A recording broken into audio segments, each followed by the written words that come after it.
Imaginez s'il existait une dimension supplémentaire au monde. Une dimension que le pouvoir ferait tout pour maintenir à distance, hors de notre champ de vision, mais qui parfois, aux heures reculées de la nuit, dans des irruptions spontanées, s'invitait dans notre quotidien sous la forme de chocs violents, comme un rappel à l'ordre. Imaginez qu'accéder à cette dimension puisse radicalement changer la manière dont nous menons nos vies, puisse nous permettre d'augmenter notre puissance créative, puisse donner à nos existences des couleurs inespérées. Cette dimension souterraine, c'est celle du danger, de l'imprévisible, de l'arrière-scène du monde, de l'obscène, des bas-fonds, de ce que l'on voudrait réussir à anéantir. Et pourtant, il nous faut explorer ce danger, mieux encore, il nous faut en proposer un éloge. Car c'est par l'éloge du danger que nous trouverons des vérités sur nos maîtres et sur nous-mêmes. Bienvenue dans les bas-fonds, au cœur du danger et de la vie.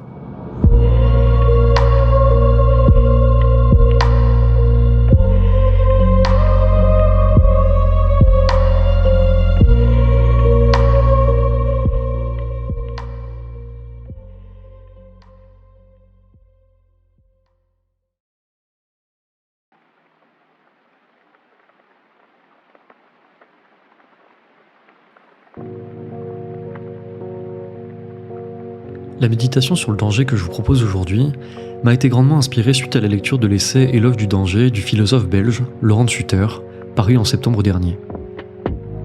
De Sutter s'intéresse dans cet écrit aux origines philosophiques et politiques de la notion de danger et en vient à esquisser quelque chose comme une esthétique individuelle du danger dont les répercussions me paraissent fondamentales et dont je vais tenter ici de vous présenter les grands axes. Le danger est avant tout une expérience, celle du choc, de la prise en compte brutale d'un autre plan de réalité à un dédoublement du monde. Dans ce choc, je prends conscience de la possibilité d'une autre réalité, souvent de manière peu agréable, je dois l'admettre. L'irruption du danger nous rappelle que la vie courante est une profonde hypocrisie qui ne tient que par le refoulement du chaos, loin des foules naïves déambulantes. La belle société est une illusion construite sur le camouflage du monde louche, violent, dangereux et chaotique. Le danger est donc un désenchantement qui soudain nous rappelle que le monde dans lequel nous vivons au quotidien ne constitue pas l'entièreté de l'expression vitale. Mais alors, qui construit ce filtre ? Qui est l'architecte de cette grande illusion qu'est la société supposément sauvée du danger ? La réponse est toute trouvée. Elle se nomme gouvernement, politique, ordre et stabilité.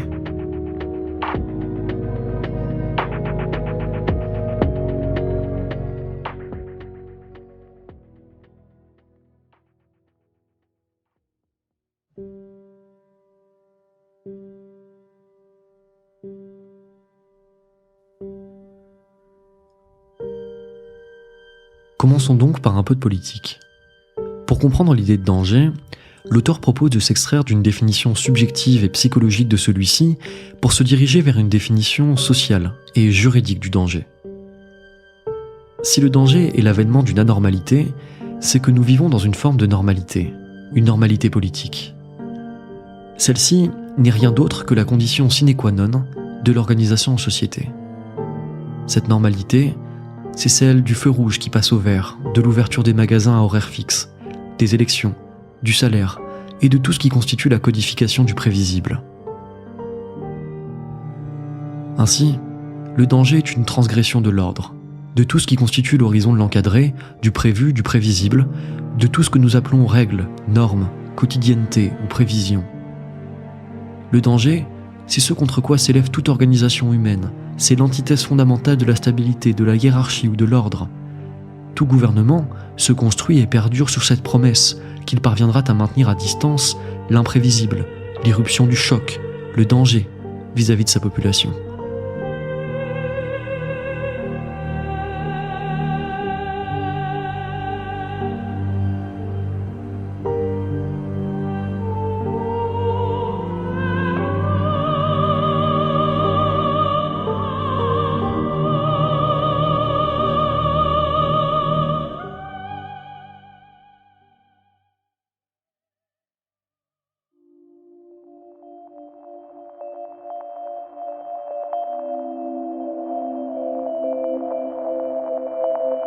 Le maître devient maître sur une promesse.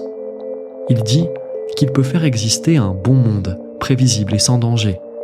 Un monde organisé sur la loi, un monde ordonné, contre le monde dangereux et sauvage de l'imprévu.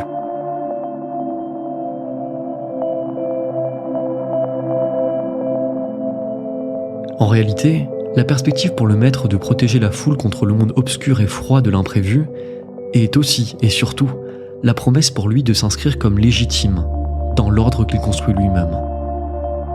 Une fois installé, le maître affirme « c'est moi » ou le chaos. De Machiavel à Hobbes, le souverain est souverain car on lui reconnaît, on lui confère le droit de nous écarter du danger en espérant qu'il y parvienne. Pour ce faire, il a à sa disposition plusieurs outils pour supprimer le doute et l'incertain. L'objectif est toujours le même, installer une certitude par la loi, par sa capacité de prédiction. Pour De Sutter, l'idée moderne du pouvoir est principalement centrée sur la nécessité de développer une connaissance du futur, et on comprend bien pourquoi. Tout pouvoir est paranoïaque sur sa stabilité. Il cherche donc à anticiper tout risque qui pourrait le faire vaciller. Prédire les crises économiques, géopolitiques, sociétales, étudier la population, les réactions, traquer les anomalies, les déviances. De Sutter écrit : la souveraineté aujourd'hui consiste pour l'essentiel à écouter ceux dont le métier se résume au calcul méticuleux des risques et agir en fonction de ce que ceux-ci prophétisent dans la totalité des domaines de la vie humaine. Fin de citation. Disons-le autrement. Il n'y a de pouvoir que par la promesse de la fin du danger. L'ordre est ordre uniquement grâce au danger qu'il cherche à effacer, à faire disparaître de l'espace du sensible. Mais le peut-il seulement ? Ne sommes-nous pas face à une promesse intenable ? Et pire encore, n'y a-t-il pas dans cette organisation banale de la vie, dans l'éviction du danger, quelque chose de mortifère, quelque chose d'angoissant, comme un voile neutralisant qui nous rendrait impuissants à penser, qui rendrait nos existences d'une terrible banalité.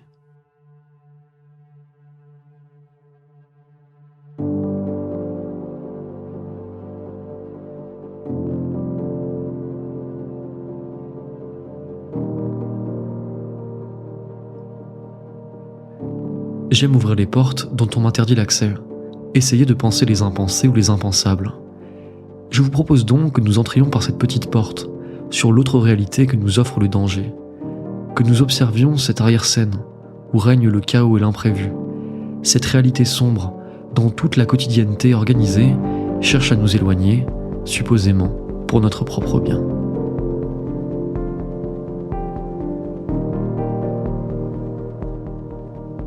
Le règne de la sécurité, de la vie quotidienne, de la mesure, non seulement ne nous protège pas du danger, celui-ci pouvant toujours faire éruption, mais il y a pire. En cherchant à éloigner à tout prix le danger, la société quotidienne bride nos horizons de pensée. Le pouvoir craint le changement, le désordre, l'indéfinissable, ce qui ne rentre dans aucune prédiction, dans aucun mécanisme de diminution du risque. Ne pouvant contrôler les méandres de nos imaginations, il va définir nos cadres de conceptualisation, construire un horizon de pensée respectable, une fenêtre d'Overton. Ce cadre lui permet de s'auto-immuniser contre ce qu'il considère comme une dangereuse dérive de nos esprits. En effet, le pouvoir refuse que quoi que ce soit puisse se produire en dehors du cadre prévu, que quoi que ce soit puisse produire des effets qu'il n'a pas anticipés. Le danger et le risque de l'informe, écrit De Sutter. Le pouvoir veut nous définir. C'est à nous de nous rendre indéfinissables et informels. Non pas pour quelconque cause politique, mais car cela nous permettra de nous réapproprier nos véritables capacités de pensée. Je m'explique. L'ordre est une sélection des possibles, une prédiction du devenir. La sécurité, la société, tout ce qui est stable, est pauvre en possibilités et redondant. Rien de neuf ne pousse sous les colonnes de marbre. Il se fait donc que le chaos est bien plus riche en possibilités. Il nous faut donc nous faire les serviteurs de l'informe, de l'impur. Et pour cela, il nous faut accepter irrémédiablement le danger. Car le champ des possibles se situe du côté de l'infini, et donc du danger. Car c'est ce dernier qui préserve la capacité de penser intacte, de penser vraiment, en dehors de toute limite. L'aléa, ce qui émerge malgré tout, est une porte entre les deux dimensions. La rencontre de deux êtres, car elle produit des effets incalculables et dangereuses. L'imagination, qui ose penser l'impensable, est dangereuse.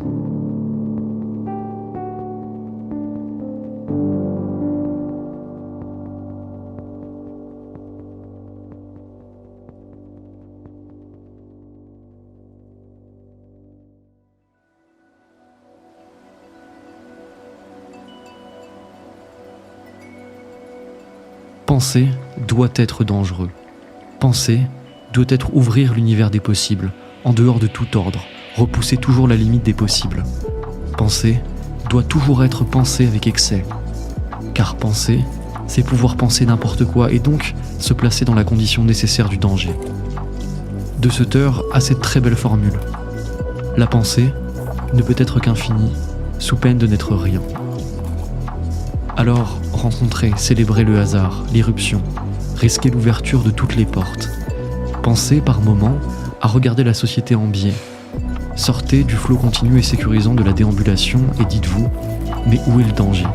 Et traquez-le.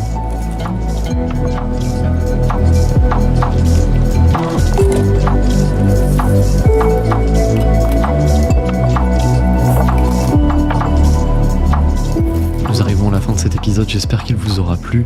Celui-ci était légèrement plus court que d'habitude, j'explore encore les possibilités de ce format. N'hésitez pas à me dire ce que vous en pensez, aussi bien sur l'agencement des images que sur le fond ou la forme. Je vous rappelle que vous pouvez me suivre sur mon Instagram qui s'affiche actuellement à l'écran. Vous pouvez également vous abonner à la chaîne du Dolmen sur YouTube ou sur Spotify. Et quant à moi, eh bien, je vous dis à la prochaine.